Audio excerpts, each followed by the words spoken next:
எங்கள் வீட்டு ருசியில் நம்ம இன்னைக்கு பார்க்க போகிறது உப்பு உருண்டை. இதற்கு முதலில் ஒரு ஆழாக்கு இட்லி அரிசி, ஒரு கைப்பிடி கடலைப்பருப்பு, ஒரு கைப்பிடி துவரம் பருப்பை எடுத்துக்கோங்க. இப்போது இட்லி அரிசி, கடலைப்பருப்பு, துவரம் பருப்பை நல்லா கழுவி 2-3 மணி நேரம் ஊற வச்சு எடுத்துக்கோங்க.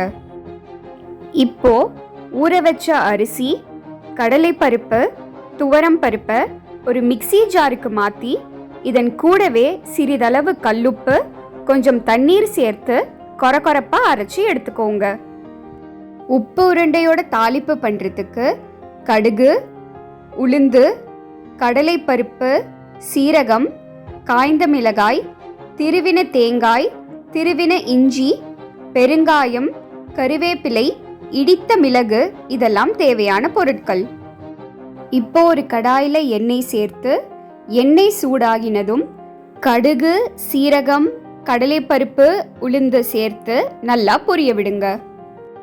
பருப்போட நிறம் மாற ஆரம்பிக்கும் சமயத்தில் இது கூட சிறிதளவு பெருங்காயம், காய்ந்த மிளகாய், இதன் கூடவே திருவி வைத்த தேங்காய், திருவின இஞ்சி மற்றும் கருவேப்பிலை சேர்த்து வதக்கிக்கோங்க.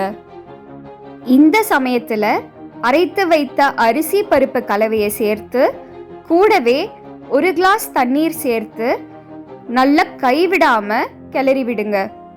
அரிசி வெந்துருச்சான்னு பார்க்கறதுக்கு இப்படி உருட்டும் பொழுது அது கையில் ஒட்டாம வரணும்.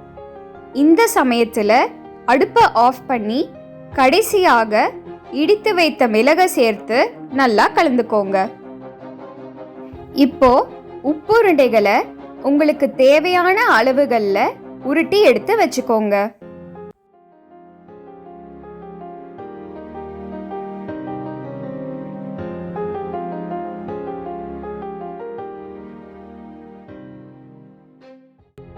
உருட்டின உப்புருண்டைகளை இட்லி பாத்திரத்தில் அடுக்கி 10 நிமிடம் மிதமான தீயில வேக விடுங்க.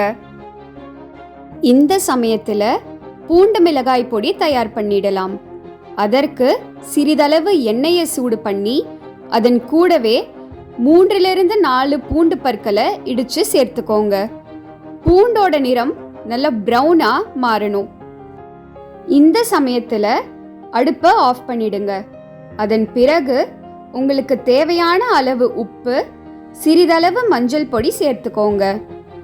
ஒரு 2 நிமிடங்களுக்கு பிறகு எண்ணெயோட சூடு சிறிது குறைந்த பிறகு உங்களுக்கு தேவையான அளவு மிளகாய் பொடி சேர்த்து நல்லா கலந்துக்கோங்க.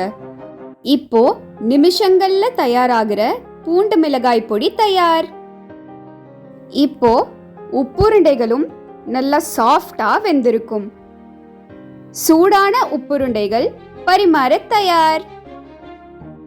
சூடான உப்புருண்டைகளை பரிமாறும் சமயத்தில் இதன் கூடவே சிறிதளவு பூண்டு மிளகாய் பொடி சேர்த்து பரிமாறினால் அதனுடைய ருசி அட்டகாசமாக இருக்கும்.